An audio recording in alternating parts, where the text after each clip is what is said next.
جن کا معاملہ جو ہے وہ آپ کے ناپ تول میں نہیں آ سکتا، آپ کی کیمسٹری فزکس ان کا جو ہے وہ نہیں کر سکتی، ادراک ہوگا یہ قیامت کی۔ ان میں نمبر ایک کیا ہے؟ ایک بہت بڑا دھواں آئے گا، پوری دنیا کو لپیٹے گا۔ نمبر دو، دجال کا ظہور ہوگا، جو اپنی خدائی کا دعویٰ لے کر آئے گا اور بنوائے گا۔ اس کے ہاتھ میں ہو جائیں گے، قبضے میں ہو جائیں گے سارے ذرائع پیداوار کے۔ اس کی طرف بھی پہلا قدم اٹھ چکا ہو، ٹرپس کے نام سے معاہدہ ہو چکا ہے۔ کوئی ملک اپنا بیج پیدا نہیں کر سکتا ہو، یہ بیج ہم نے ڈیولپ کیے ہیں۔ ان کے ڈیولپمنٹ سے پہلے تم ایک ایکڑ سے کتنی گندم لیتے تھے، آج کتنی لے رہے ہو؟ کس بنا پر؟ جینیٹکس کا جو کام ہم نے کیا ہے اس کی بنا پر ہو رہا۔ ہاں تو ہمارا حق ہے، اس کی رائلٹی ہمارے پاس آنی چاہیے۔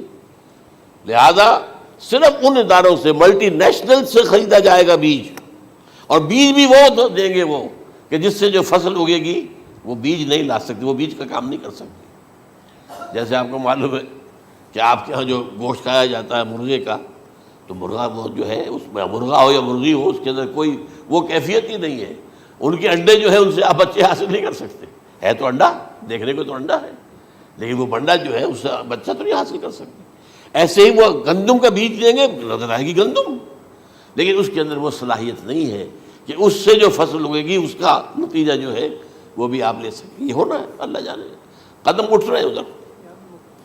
پھر یہ ہے کہ دابۃ الارض، زمین سے ایک حیوان نمودار ہوگا، زمین شق ہوگی۔ ابھی میں کہہ رہا ہوں خرق عادت ہے، یہ چیزیں وہ نہیں ہیں جو ہماری کسی حساب کتاب میں جو باتیں پہلے آئی ہیں وہ تو حساب کتاب میں آ رہی ہیں، ساری سمجھ میں آ رہی ہیں، ساری چیزیں مشاہدہ ان کا ہو رہا ہے۔ لیکن یہ ہے کہ دابۃ الارض، یہ کہتے ہیں کہ کوہ صفا، اس میں تو نہیں ہے حدیث میں، کوہ صفا پھٹے گا اور اس میں سے ایک حیوان دابہ وہ ظاہر ہوگا، تو اسی لیے فرمایا ہے وَإِذَا وَقَعَ الْقَوْلُ عَلَيْهِمْ أَخْرَجْنَا لَهُمْ دَابَّةً مِّنَ الْأَرْضِ تُكَلِّمُهُمْ، تو ہم اندر سے پیٹ کے چیر کر زمین کے پیٹ کو ایک حیوان کو برآمد کریں گے جو انسانوں سے بات کرے گا، گفتگو کرے گا۔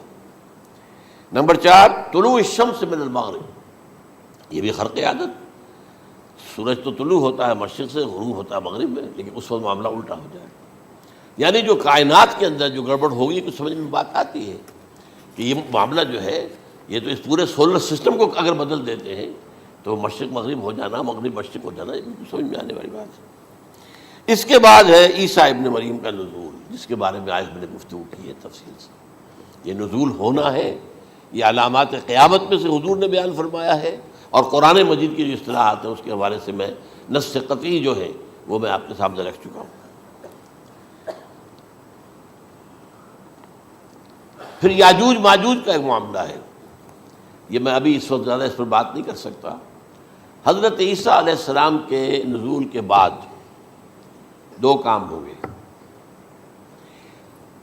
یہودیوں کا قلع قمع ختم، تمام یہود، ایک کام تو یہ ہونا ہے، اور نمبر 2 عیسائیت کا ختم ہو جانا۔ عیسائیت کی نفی کر دیں گے، بھائی میں تم مجھے خدا کا بیٹا بنائے بیٹھے ہو، میں تم خدا کا بیٹا نہیں ہوں، میں تو اس کا بندہ ہوں، رسول ہوں، میں نے تم سے کب کہا تھا کہ مجھے خدا کا بیٹا بناؤ۔ نمبر 2 یہ کہ وہ خنزیر کو قتل کر دیں گے، یعنی یہ تم نے خنزیر کب سے کھانا شروع کر دیا؟ میں تو تم کو نکاح اجازت دے کر گیا تھا، یہ تو شریعت موسوی میں حرام تھا، اور میں کہہ کر گیا تھا کہ یہی شریعت تم پر لاگو رہے گی، ہاؤ کم تم نے کیسے یہ؟ آج بھی بہت سے رومن کیتھولکس جو ہے وہ سور نہیں کھاتے، وہ اس میں ہے ان کے اندر کچھ نہ کچھ بعض جو ہے جو حضرت عیسیٰ کی تعلیمات کا کچھ اثر ان کے ہاں ہے۔ میں تو ایک مرتبہ، یہ 1971 کی بات ہے، 4-5 دن کے لیے برسلز میں رکا تھا، اس لیے کہ وہاں مجھے ایک صاحب نے خط لکھا تھا کہ وہاں ایک نوجوان ہے، ابھی اس ایمان لایا ہے، اور اس کے کچھ مسائل ہیں، ہم کوشش کر رہے ہیں ان کے مسائل حل کریں، آپ بھی جا رہے ہیں۔ میں انگلینڈ جا رہا تھا تو واپسی پر آپ ان کے یہاں چند دن ٹھہرے، میں حیران ہوا، ویسے اس نے مجھے اپنے گھر ٹھہرایا نہیں، اس لیے کہ ماں باپ تو اس کے کرسچن تھے، اور پولیس کا چیف آفیسر اس کا باپ تھا، چیف آف پولیس فورس۔ اس نے مجھ سے ایک دن کھانے پہ بلایا، میں ہوٹل میں ٹھہرایا مجھے، اس نے کہا آپ اطمینان سے یہاں کھانا کھائیں، اس گھر میں نہ آج تک کوئی شراب کی بوند آئی ہے اور نہ ہی کوئی بوٹی آئی ہے سور کی، رومن کیتھولکس۔ اب اکلوتا بیٹا تھا یہ عبدالعزیز، اس نے بعد میں نام رکھا، وان کینٹر اس کا نام تھا جو کہ اوریجنل تھا، پھر اس نے نام رکھا عبدالعزیز وان کینٹر، پرانا نام بھی بحال رکھا۔ نہایت نیک، نہایت خوبصورت، 28 سال کی عمر تھی، اور اس وقت میں نے دیکھا تھا کہ اس کی فقہی معلومات جو ہے میری معلومات سے 10 گنا زیادہ۔ اس کی وجہ کیا ہے؟ وہ گیا تھا موراکو میں ایز اے ٹیچر ملازمت کرنے، پیسہ کمانے، وہاں وہ مسلمانوں سے اس کا ہوا رفت ضبط ہوا، اسلام کی تعلیمات سامنے آئی، اسلام لے آیا۔ اب اکلوتا بیٹا ہے، اور ماں باپ جو ہے کرسچن کیتھولکس۔ جب وہاں سے واپس آیا تو پھر کہتے ہیں کہ ہمارے درمیان ایک معاہدہ ہے، وی آر لیونگ ٹوگیدر، لیکن یہ معاہدہ ہے ہم مذہب پہ بات نہیں کریں گے، بس باقی جو بھی ہے وہ ساتھ رہ رہے ہیں۔ لیکن میں حیران ہوا، مجھے معلوم نہیں تھا۔ اچھا، اس کے بعد اس نے جب اسلام کا فیصلہ کیا تو اس کے سامنے سوال آیا کون سی فقہ اختیار کروں؟ تو اس نے بڑی جو ہے تھورو اسٹڈی کی ہے تمام فقہوں کی، کمپیریٹو اسٹڈی، ان کو کرنے کے بعد پھر فائنل فیصلہ اس کا یہ تھا کہ حنبلی فقہ میں اختیار کروں۔ چاروں فقہوں میں سب سے لیٹسٹ حنبلی ہے، یعنی حنفی نمبر 1، پھر مالکی نمبر 2، پھر اس کے بعد شافعی نمبر 3، پھر یہ امام احمد ابن حنبل ہے۔ اور امام احمد ابن حنبل کے زمانے تک احادیث بہت بڑے پیمانے پر جمع ہو چکی تھی، جبکہ ابھی حضرت امام ابو حنیفہ کے زمانے میں کوئی اتنا زیادہ جو ہے حدیث کا بھی ذخیرہ نہیں بنا تھا۔ اسی پر تو لوگ حیران ہوتے ہیں کہ زیادہ حدیث امام ابو حنیفہ کے علم میں نہیں تھی، لیکن مجال ہے کہ ان کا کوئی فتویٰ جو ہے کتاب و حدیث کے، کتاب اور سنت کے خلاف ہو۔ اگرچہ انہوں نے صاف کہا کہ اگر تم پاؤ کوئی ایسی سچی حدیث، پختہ حدیث جو میری کسی رائے کے خلاف ہو تو میری رائے کو دیوار پر دے مارنا اور اس صحیح حدیث کی پیروی کرنا۔ لیکن ویسے اس کے بعد یہ کمال یہ ہے کہ بہت ہی کوئی شاذ معاملہ ہے کہ جس میں ان کا کوئی فتویٰ وہ کتاب و سنت کے منافی ہو یا سنت کے منافی ہو۔ کتاب پہ تو سوال پیدا نہیں ہوتا، کتاب تو ساری ان کے سامنے موجود تھی۔ اس کے بعد یہ ہے کہ یاجوج ماجوج، اصل میں بتا رہا تھا آپ کو کہ جب عیسائیت بھی ختم ہو گئی، یہود ویسے ختم ہو گئے، استیصال ہو گیا، جڑ کٹ گئی، اب عیسائیت گویا کہ اسلام میں ضم ہو گئی، عیسائیت مذہب ختم، یہودی خود ختم۔ اب یہ طاقت کتنی ہو جائے گی؟ تقریباً 2/3 دنیا آ گئی، تمام اب عیسائی 2 ارب کے قریب ہیں، 1 ارب 90 کروڑ ہوں گے، یا مسلمان بھی 1 کروڑ 50-60 لاکھ ہیں، دونوں کو جوڑ لیجیے کتنے ہو گئے؟ 6 ارب کل آبادی ہے۔ لیکن اس کے بعد آتا ہے یاجوج ماجوج کا خروج۔ یہ یاجوج ماجوج میرے نزدیک چائنا اور رشیا ہے،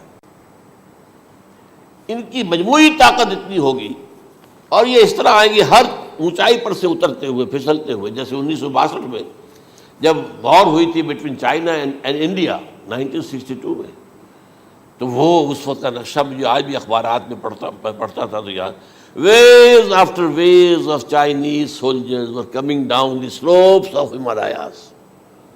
یہ تو وہ ہے نا جن کی تعداد کا کوئی حساب نہیں ہے۔ اور رشیا اور یہ مل کر جو ہے، میرا اندازہ یہ ہے کہ جب پہلے ملحمۃ العظمیٰ ہوگی وہ عیسائیوں اور مسلمانوں کے درمیان، اس وقت یہ دونوں پاورز نیوٹرل رہیں گی، لیکن غالباً یہ بات طے کر لیں گی کہ ویپنز آف ورلڈ جو ہے ماس ڈسٹرکشن، یہ استعمال مت کرنا۔ اگر یہ ویپنز آف ماس ڈسٹرکشن استعمال کرو گے تو ہم میدان میں آ جائیں گے۔ اس میں وہ جنگ جب ہو چکے گی، پھر حضرت عیسیٰ کو فتح حاصل ہو جائے گی، اور پھر یہ کہ یہودیت ختم ہو جائے گی، عیسائیت بطور مذہب ختم ہو کر اسلام میں ضم ہو جائے گا، پھر وہ 40 برس کا عہد حکومت ہے حضرت عیسیٰ علیہ السلام۔ لیکن جب یہ فتح ہو جائے گی ان پر، اب یاجوج ماجوج آئیں گے، اور اتنی تعداد میں آئیں گے کہ بحیرہ طبریہ جو ہے اس کا سارا پانی پی جائیں گے۔ یہ تو اگر آپ کو کبھی اندازہ ہو یا کوئی آپ جانیں ان لوگوں کو جو ان چینیوں سے واقف ہیں، وہ کہتے ہیں زمین پر ہلتی ہوئی کوئی چیزوں سے وہ چھوڑی چھوڑ کے کھا جائیں گے۔ جہاں وہ جاتے ہیں ایز اے لیبرر، وہاں کے جو سارے کتے ہیں ختم، ساری بلیاں ختم، ہر شے، وہ جو سانپ کھاتے ہیں، ہر چیز کھاتے ہیں۔ اور یہ تمام ایسٹرن کنٹریز کے اندر ہوتا ہے، بڑی ڈیلیشس ڈشز ہیں یہ سانپ وغیرہ وغیرہ، اور یہ جس طرح کھا جائے، پانی پی جائے، ایک قطرہ نہیں رہے گا اس پر۔ تو پھر جو ہے اللہ تعالیٰ اس وقت جو ہے اس میں ایک ایسی بیماری پیدا کرے گا، یہ سب مر جائیں، یہ معجزے سے ہوگا۔ یعنی ان کے اوپر فتح جو ہے وہ عام لڑائی کے ذریعے سے نہیں ہوگی، بلکہ اس کے اوپر فتح جو ہوگی وہ اللہ تعالیٰ سے بوجھ، ایک بیماری پیدا ہوگی، سب مر جائیں گے۔ اور اس کے بعد اللہ تعالیٰ ایسے پرندے بھیجے گا بڑی لمبی لمبی گردنوں والے، وہ ان سب کو کھا جائیں گے، جیسے ہمارے ہاں گدھ ہوتے ہیں، وہ ان کو صاف کر دیں گے۔ ورنہ تو یہ ہے کہ پوری دنیا کے اندر جو بدبو اور جو پیدا ہوتا معاملہ اس سے، تو اس نوع انسانی کی بقا ممکن نہیں تھی۔ ان کے خاتمے کے بعد پھر یہ ہوگا کہ حکومت اسلامی جو ہے پوری دنیا میں حضرت مسیح علیہ السلام کی ہوگی۔ 45 برس وہ رہیں گے، اسی میں وہ کہلن بھی آ جائے گا، وہ فی المہد و کہلن جو میں نے شروع میں بیان کیا تھا، اسی میں پھر یہ ہے کہ وہ شادی بھی کریں گے، ان کی اولاد بھی ہوگی، اور پھر ان کا انتقال ہوگا تو حضرت حضور صلی اللہ علیہ وسلم کے حجرے میں، وہیں پر جہاں حضور اور ابو بکر اور عمر رضی اللہ تعالیٰ عنہم دفن ہیں، وہیں پہ ان کو دفن کیا جائے گا۔ اور قیامت کے دن حضور فرماتے ہیں کہ میں اور یہ تینوں ساتھ نکلیں گے۔ تو یہ ہے واقعات و واقعات۔ بہرحال اس میں یہ ہے کہ یہ نوٹ کر لیجئے کہ جہاں تک ہمارے ہاں آج کل کا معاملہ ہے، میرے نزدیک میں یہ کہنے پر مجبور ہوں، جو رفع و نزول مسیح کو نہیں مانتا وہ کم سے کم منکر حدیث ضرور ہے۔ میں اس سے کم کا فتویٰ نہیں دے سکتا۔ اب یہ ہے کہ جو لوگ مہدی کو نہیں مانتے ان کا معاملہ میں مختلف سمجھتا ہوں، چند منٹ لے رہا ہوں آپ کے اور، اس لیے کہ ان کی حدیثیں صحیحین میں نہیں ہیں، بخاری مسلم میں نہیں، اور یہ کہ بہرحال ان کا معاملہ جو ہے وہ ایسا نہیں ہے حضرت عیسیٰ کا۔